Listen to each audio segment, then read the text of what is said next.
हिमाचल प्रदेश की बात करें तो यहाँ साफ सफाई का दूसरे राज्यों की तुलना में ज्यादा ध्यान रखा जाता है और यहाँ एक ऐसा गांव है जो स्वच्छ भारत अभियान के लिए मिसाल बन गया है। इस गांव का नाम है रक्षम। ये गांव हार कर जीतने के जज्बे की जीती जागती मिसाल है। पहले होता था इस बास्पा नदी के ऊपर रक्षम पत्थर का पुल, पत्थर को हम अपने भाषा में रख बोलते हैं, छम को पुल बोलते हैं, तो इसी नाम से विकसित हो गया ये रक्षम गांव। और यहाँ के बाशिंदों ने जीवटता की जो कहानी लिखी उसे सुनकर हर कोई हैरान है। छड़ी का मकान हुआ करता था, उधर एक टेलर रहता था जो टेलरिंग का काम करता था। वो रात को उसने प्रेस ऑन किया होना, काम करने के सिलसिले में उसने लाइट चली गई, बिजली चली गई, भूल गया कि अपना प्रेस ऑफ करने के लिए वो अपना डारा बंद करके चला गया। उसके जाने के तत्पश्चात वैसी बिजली आ गई।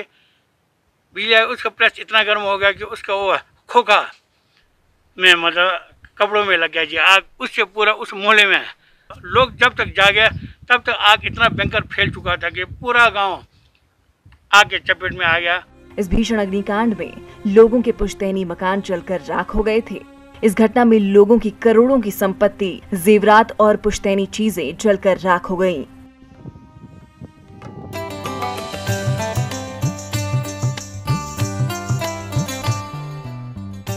गांव को दोबारा बसाने के लिए लोगों ने एक दूसरे की सहायता की। करीब 1.5 से 2 साल लगाकर गांव को फिर से बसाया गया।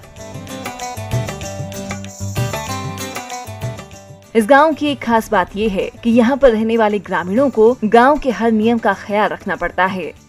जस्टंग मतलब ऊपर आने का भी हमने डेट फिक्स रखा है। जस्टंग 5 मीन्स मई 15 और 20 के बीच ये जस्टंग आ जाता 5। उस दौरान कंपल्सरी सब गाँवों को ऊपर रक्षम में ही पहुँचना। गाँव में नहीं पहुँचा तो हम उन व्यक्ति के खिलाफ फिर स्पेशली फाइन रख देते हैं। इस गांव की स्वच्छता के चर्चे सिर्फ हिमाचल या आसपास के क्षेत्रों तक सीमित नहीं हैं, बल्कि रक्षम राष्ट्रीय स्तर पर अपनी पहचान बना चुका है। रक्षम को स्वच्छता के लिए राष्ट्रपति से सम्मान मिल चुका है और ऐसा इसलिए क्योंकि यहाँ गंदगी का कोई नामो निशान नहीं है। पंचायत की ओर से पूरी जगह में हमने कूड़ेदान लगाया हुआ है जी।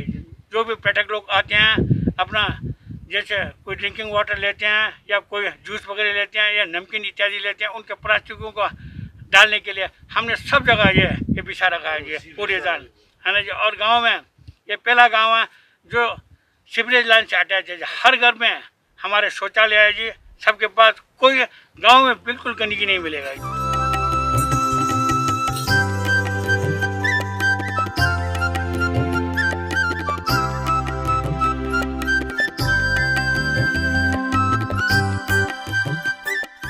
बाहरी इलाकों के व्यापारियों को यहाँ व्यापार करने पर प्रतिबंध है। अगर कोई व्यापार करना चाहता है तो उसे पहले गांव के प्रधान से अनुमति लेना आवश्यक है। गांव की उपलब्धियों की बात करें तो रक्षम गांव को मॉडर्न गांव का दर्जा दिया गया है। गांव में चंडीगढ़ की तर्ज पर क्षेत्र के बारे में सूचक बोर्ड लगाए गए हैं ताकि कोई भी पर्यटक घूमने के दौरान भटक न जाए। गांव में कंक्रीट के जंगल बनाने की बजाय लोग पौराणिक कलाओं से निर्मित मकान और टेंट के जरिए पर्यटकों को ठहराते हैं ताकि पर्यावरण को नुकसान न हो। राष्ट्रपति से सम्मान के बाद 2019-20 में एक बार फिर रक्षम गांव को स्वच्छता के लिए राष्ट्रीय पुरस्कार दिया गया है। रक्षम गांव जो है वो हमारे पर्यटन के मानचित्र के ऊपर बहुत अच्छी तरह से उभर के सामने आया है और इसका सारा क्रेडिट जो है वो रक्षम के स्थानीय निवासियों को जाता है, क्योंकि उन्होंने जिस प्रकार त्रासदी से उभरने के बाद अपने गाँव में समस्त पर्यटन से जो संबंधित मूलभूत सुविधाएं हैं उसको वहां पर स्थापित किया। तो आप भी समय निकालकर अपने परिवार के साथ किन्नौर के इस गांव की स्वच्छता का दीदार करने जरूर पहुंचिए। और हार कर जीतना किसे कहते हैं, उसका जीता जागता दीदार खुद कीजिए और करीब से देखिए हिमालय का दिल Himachal. Bureau report, ETV Bharat. 2400 घंटे लगातार खबरें देखने के लिए डाउनलोड करें ईटीवी भारत ऐप।